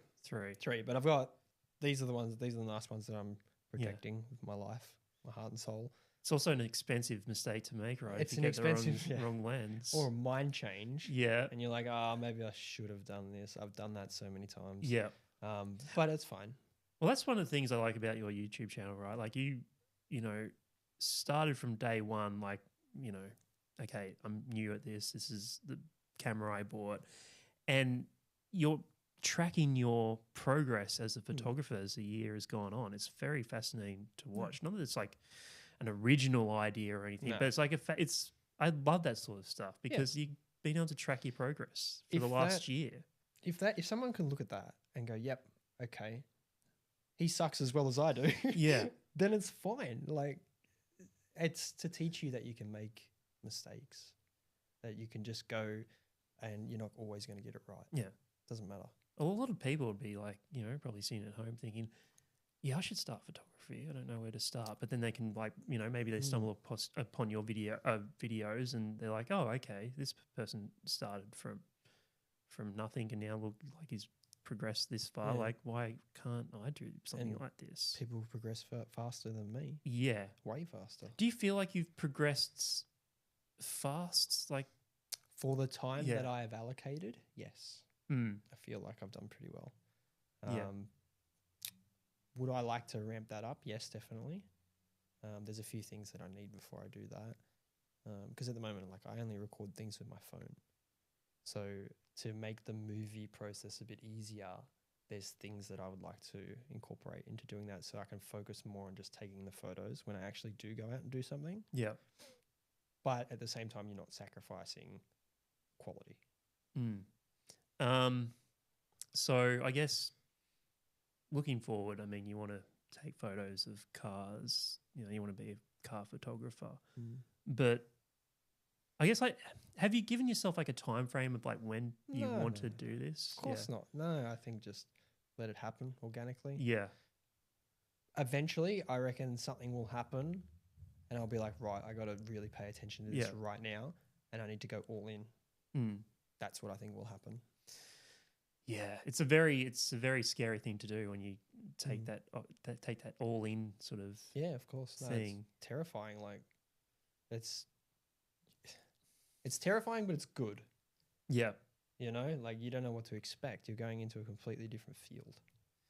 Yeah, I guess like because you are potentially sacrificing that security, and I don't know, is it hard to get that security back if you need that security after like taking a big leap like that?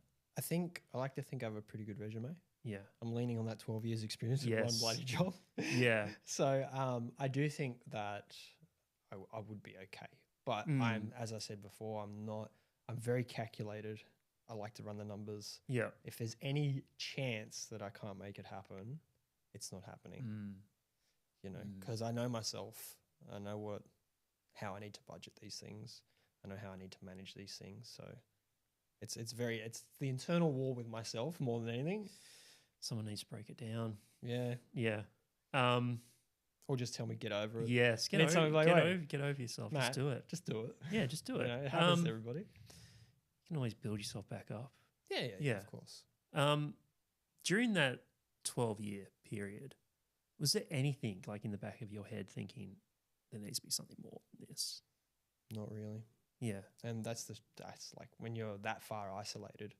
Yeah. Like from big cities and things like that. That's kind of how it is. It's just this sort of, you're led to believe one thing. It's kind of how it goes. You know, like the movie makers, the producers and all this sort of stuff, they're from another planet. Yeah. You know, not just an everyday person can do that. It was ingrained in me at a very early age. Like you have to get a job or study. Yeah. And I didn't like studying. So I'm like, I just got jobs that I fucking hated. Yeah. But I worked like all the time and like, well, I never really stopped and thought to myself, well, is this all it is? Like that's pretty much what I was doing 5 to 5. Yeah. 5 in the morning, 5 at night. There's no time for yourself at all. I was making a shitload of money. Yeah. But what does that do? Yeah, like I regret it, but I also am thankful. Yeah. I have well, you have this work ethic that I really admire, and a lot of people who have come from the country have similar work ethic. Like, it's no coincidence, is it? Yeah. It's kind of weird. Like, yeah. I'm not up myself, but that's just kind of how it is. No. Like, people out there have this sort of, and it's great. Yeah. It's insane. Like, they will do the shittest job on earth. If you pay them well, they'll do it. And they'll do it well. See, I hate seeing laziness. That's like one of my biggest gripes that I have is just like I was raised to work hard no matter what you're doing. And I think I gravitate towards people who actually do like put in the work. Yeah, exactly. Like, because you've been putting in the work with photography as well. Like, you know. Well, I mean, I'm not going to, that's kind of like my norm. Yeah. It's weird. It's like always 100 mile an hour and always just trying, if I'm going to do it, it'll happen that day. Yeah. You know, if I'm ready, if everything makes sense, I'm going to do it. It's going to be done today. I'm going to finish it. Something really bad needs to happen. For the most part, just get in and do it. Yeah. Like you're gonna enjoy it. So why procrastinate? Yeah. If it's something that you like, then go. So when you start things now, you have to finish them. Like I can it depends on how I finish it. If I'm mid editing something, right, and it's frustrating me, I am not sleeping that night. I need to get a solution now. It's done, Yeah, I need a solution now, and then I can go, right, this is where I'm up to. That's fixed. I can leave it here because I know that everything else is just like the process, if that makes sense. Yeah. It's just the editing part and whatever not. This has been really good. What motivated you to do this podcast today? I don't know. I think you just said, "Oh, do you want to come and talk to me for Yeah, a bit?" yeah. Like, sure. What have you thought of this whole process? Yeah, I think it's good. Like Yeah. I've never really sat down and talked to somebody or had somebody be like, "Hey, Yeah. that's actually quite interesting." Yeah. This goes back to my point of it comes from the least person that you would expect, the last person you'd expect, and be like, "Hey, actually, do you want to come and like have a chat?" Yeah. Yeah, okay. Sick. It's cathartic, right? Oh, it's just relaxing. Yeah, it's In a nice. room, Yeah. just chilling out, have a chat about bounce ideas. Yeah. You know, it's great. You said from the person you least expect. So what did you think of me then when you Well, it's interesting. Like, if I'd have met you on the street, Yeah. and you just said to me, "Hey, I talked to all these sorts of people, and I think that it's quite interesting that you've gone you've taken the time to find out who I was after meeting me, and then digging a little bit deeper just to see if there's anything beneath the surface." And then there you go, "Oh, okay," takes photos. Yeah. Do you want to come and have a chat? Because I do this. And I'm like, what? do you see what I mean? There's always that little bit under the surface. Yeah. What we see and how we carry ourselves in day-to-day life might not be exactly the whole story. You look at people differently now, right?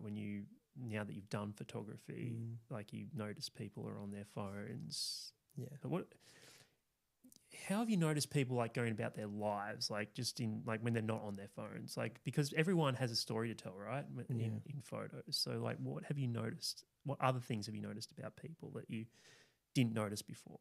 Always in a hurry. Yeah. It's going to seem like that I'm being like very negative about the whole thing. Yeah. But I can't help but notice them. You know, say it for what it is. That's not to say that nice things don't happen. You know, you always see nice things happen. It's just that we're always trained to notice the bad and remember the bad.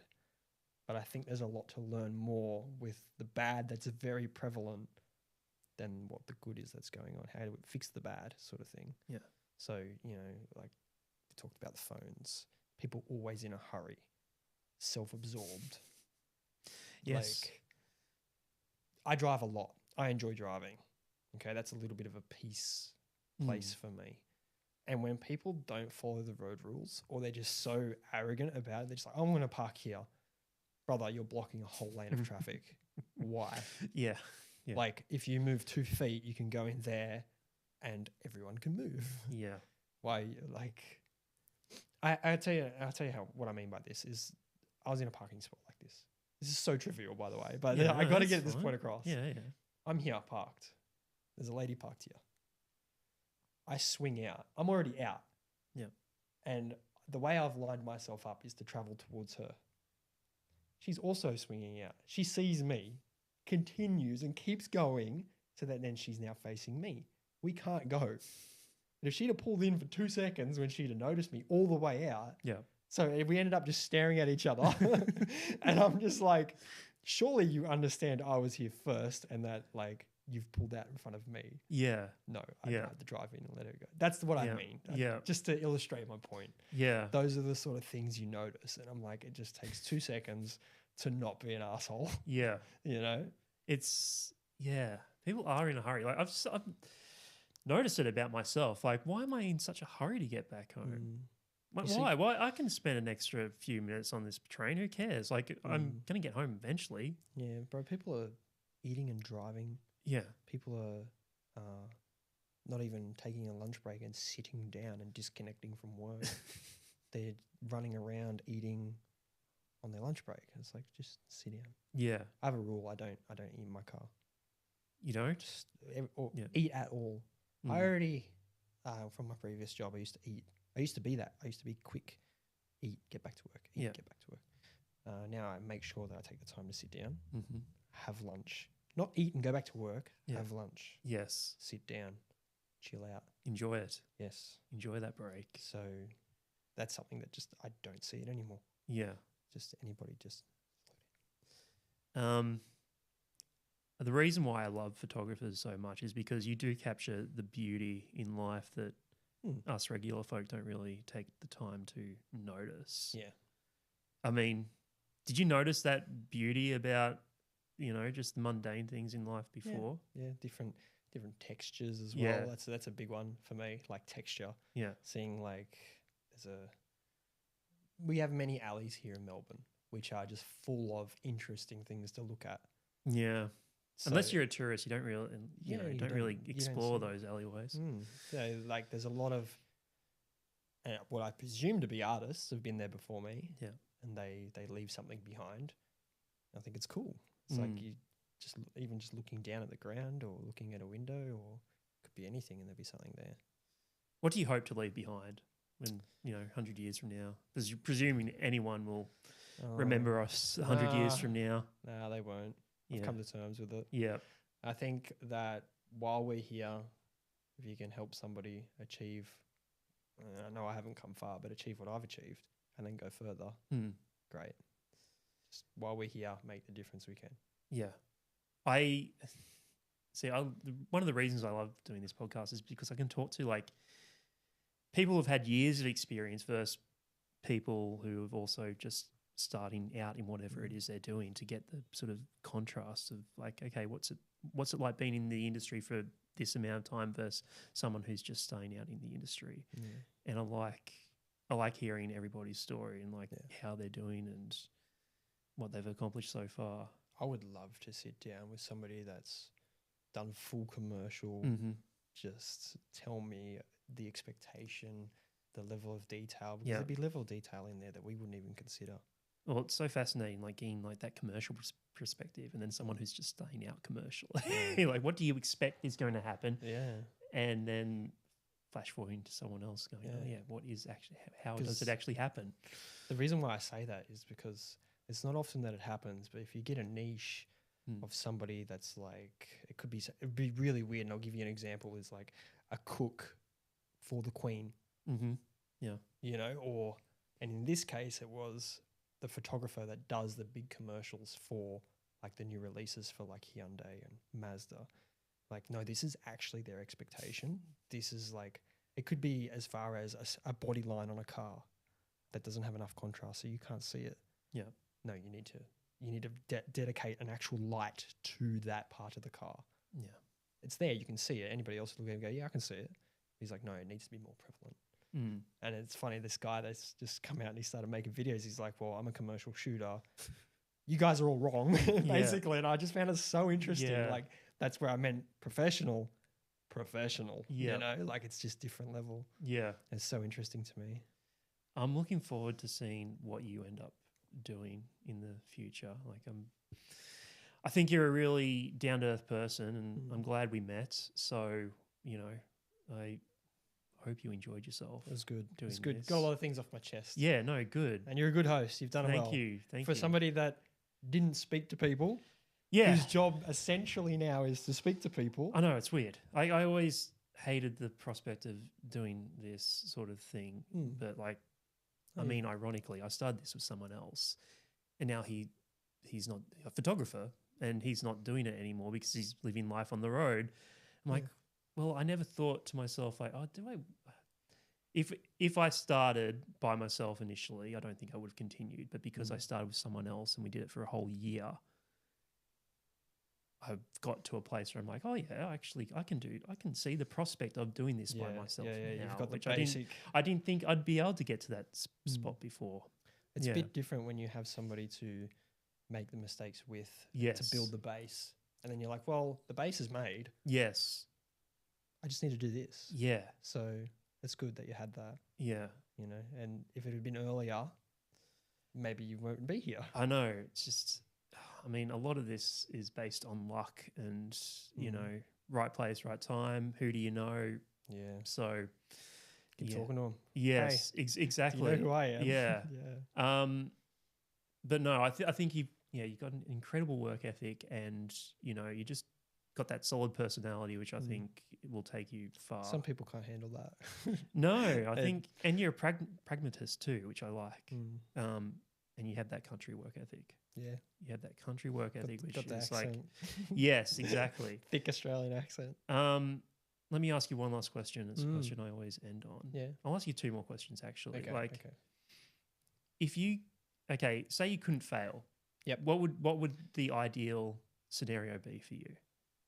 If I couldn't fail, the ideal scenario is, I mean, at the moment, I've got to say it's got to be car photography, because that's where I'm at. Like, I would just enjoy doing that. I'd be so happy to be able to see these incredible cars that people are making. But not only that, be able to go a little bit more private, a more one-on-one experience with people that have built something. Like, you know, Lambos and Ferraris, they're nice, right? Yeah. They're a nice car. But there's no personality to it. Where my heart lies is like the crazy thing old mate is made in his shed. Yeah. And it makes like 1,500 horsepower. I'm like, that's the guy I want to know. You know what I mean? Like something that's just truly unique and well presented, and just be able to talk to all those people. Yeah. They don't need to be social media at all. Yeah. Just be able to do that, and then be able to take that idea and then travel to see other car cultures in all over the world. That'd be sick. Like I'm like 90s JDM, Japanese cars.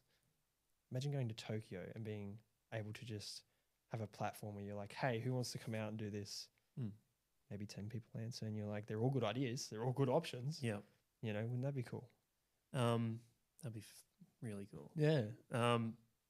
Actually, I'll ask you another question before I get to my final question, because I just thought about it. Yeah. What's the one question you think I should have asked you that I didn't ask? That just broke my mind. I think you've covered most bases. No, good. Honestly. Yeah, I can't think of anything that. Yeah, I'm glad you didn't go super philosophical. Yeah. So that's nice. I've gotten to know you a little bit, so like I knew how to approach this one. Yeah, that's good. It's been very well received. Yeah. So I think you've nailed. If it was in levels, you've nailed the level, which is good. Thank you. One last question. This is a question I always end on. Yeah. Hopefully it's not too philosophical for you. No. What are the words of wisdom you live by? Okay. Now I've got a good one. Yes. I've got a good one. There's a cafe next to me, right? And I went in there, there's just a little bit over 2 years ago. There's a sign in there, and it says, life isn't difficult, but we insist that it is. We insist on making it difficult. That is very true. So I break that down into a few things. I don't really live by words. I have a few ways that I live. It's just respect other people. If someone's a piece of shit, then they deserve to be treated like a piece of shit. You know, it's just very normal things that you should do. Is just treat people well. If someone's an asshole, be an asshole back. Yeah. You know, and just keep things simple. Keep it simple. That's another thing I really admire about you. You are respectful, and like no matter how annoying the person is, like you are nice to people. That's something I wish I had, because I don't suffer fools. It's a very difficult thing for me. It takes a lot of time. Yeah. Don't get me wrong. There will be a point where if someone's pushing the right buttons, they're gone. I'm letting them have it, you know, like shut up. Yeah. You know what you're talking about. You don't deserve to speak to anybody like that. And no one deserves to be spoken to like that. But yeah, simple, keep life simple. Unfortunately, manage your funds well. You never want to be in a position where someone can control you because you need money. I've always lived by the premise of, I can walk out of here tomorrow. I don't care. You know, just make it so that you're safe. You have the safety net. We all know about the safety net. It works. It's good to have.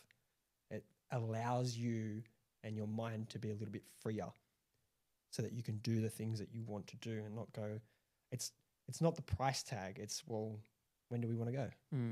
Yeah. You know, or when are you available? Yes. The question changes. Yeah. So I think it's important to make sure that if you're going to do something like photography, video making, doesn't matter what it is, anything creative, is to have that sense of peace that it doesn't need to work, and that if you enjoy it and something happens, then great. Yeah. So that's a good one. Mm. It's a really good one. I heard something recently. The sky won't fall in. No, It'll it still won't. be here tomorrow. No, it'll be there. Well, you know, some people will be here tomorrow. You know, you don't know when you're gonna Mm. cark it, but you know, the world will not Yeah. fall. Like the world will not, you know, Yeah, it's like cave when in. you go out in public and Yeah, the audacity of the public are there. Yeah. So, yeah. So why not just do the things you love while you're Yeah. here? Like, that's it. what do you have to lose? Nothing. Matty Parker, the best photographer that's ever lived or will ever live. Will be. Yes. We're working on it. Thanks for being on the podcast today. I No really problem, love mate. talking to you. Pleasure being here. I'm glad we got to do it. How long This- did that take? This is so much fun. Yeah. This is so much fun. How long have we been going for? Nearly 2 hours. Jeez. It's nearly 2 o'clock. Honestly, that felt like an hour. Yeah. Yeah. See, there you go. Time flies. See, you're in Pleasure. safe hands here. Good. All good. Thank you. I'll give you a handshake. Oh, pleasure. Sweet. Done. Done. Oh, I got to piss. How was that? Yes, go for it. Where is the toilet? You can't do it in here. It's around the corner on your okay. left. My legs are broken.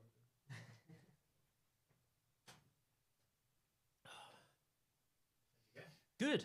Went well.